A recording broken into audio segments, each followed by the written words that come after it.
Welcome to Penrose Learning, where we make understanding easy. You begin by hydrating chia so it thickens and avoids a gritty texture. Pour 1/4 cup chia into a bowl and add 1 cup liquid, stirring and letting it rest 10-15 minutes. While that gels, roughly chop 1 banana and gather a cup of frozen berries or greens. Once done, add the soaked chia, banana, and your chosen fruit to the blender.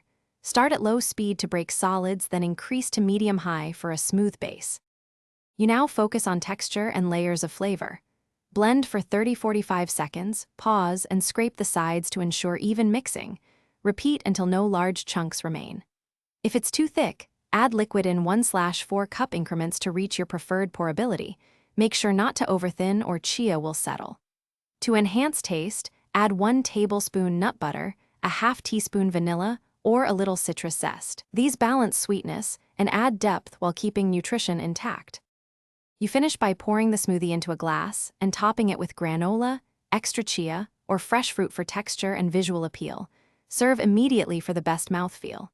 If you need to keep it, store in the fridge up to 24 hours and make sure to stir before drinking because chia continues to gel. If the texture is gritty or clumpy, blend a bit longer and add 1/4 cup more liquid. This smooths particles and prevents a pasty aftertaste. Thanks for watching. If this was helpful, leave a like and consider subscribing. See you next time.